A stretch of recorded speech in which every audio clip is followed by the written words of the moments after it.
Assalamu alaikum. I'm going to explain in this session Unit 1, Nutrition and Health, specifically the second chapter, Principles of a Balanced Diet.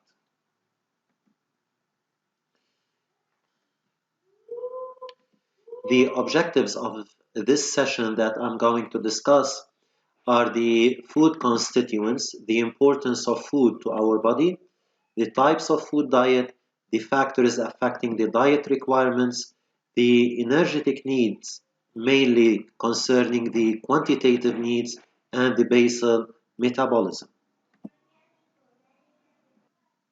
Now let's start with the food being either plant or animal origin is composed of carbohydrates, lipids, proteins, vitamins, and finally water and minerals. Of course, based on this classification, we can see that these food constituents are classified either as organic or inorganic.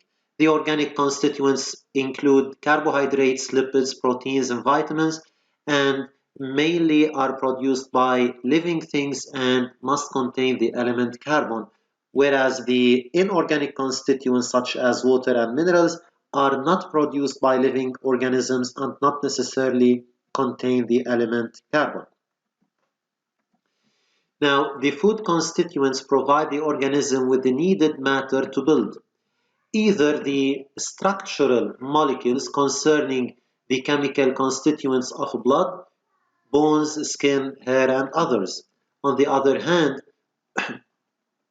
in order to build functional molecules including the enzymes, the hormones, and the ATP energy carrier molecules or the molecules that store energy.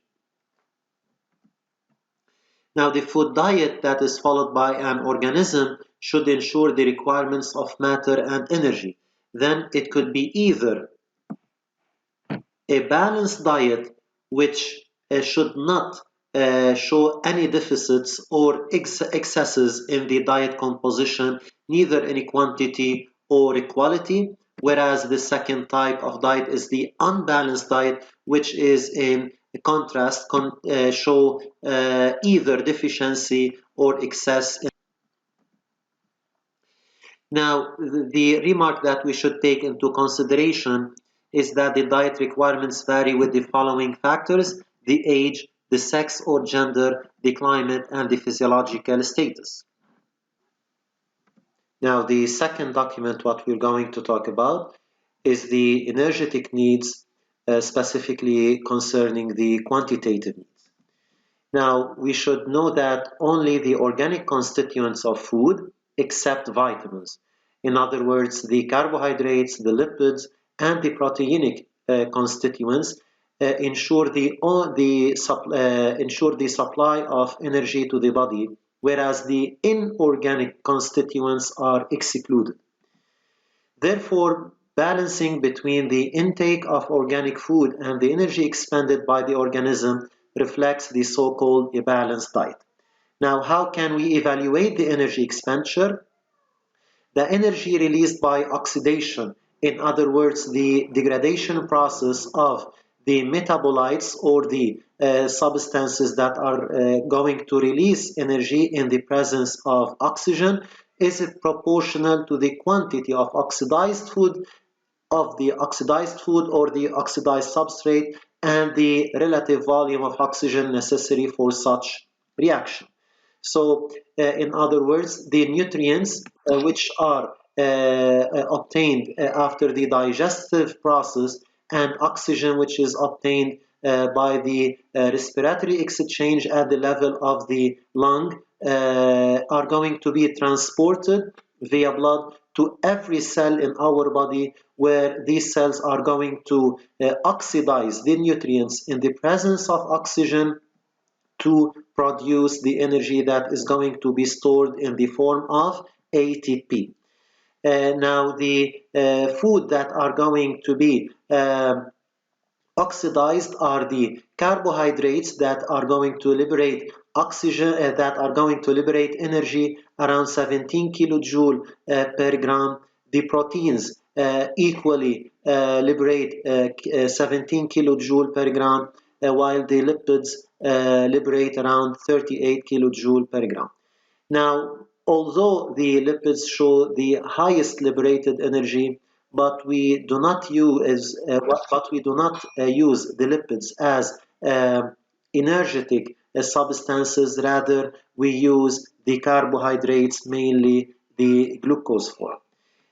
The volume of oxygen consumed is related to the respiratory intensity, which is expressed in liter of oxygen per kilogram of the organism per hour. So for that reason, the energy expenditure in kilojoule per kilogram hour will be equal to the volume of oxygen in liter per kilogram per hour times 20 kilojoule per liter.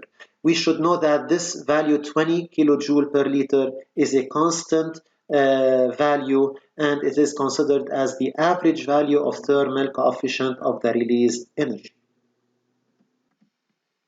Now, finally, the basal metabolism. It is the minimal energy expenditure that covers the basic functions of an organism, and it is evaluated by the volume of consumed oxygen by a resting individual. As we can see that the basal metabolism covers around 60% of the total energy, whereas the digestive activity around 6% and the thermoregulation around 10% and the physical activity covers around 24%. Thanks for your watching, and I hope that you have enjoyed it.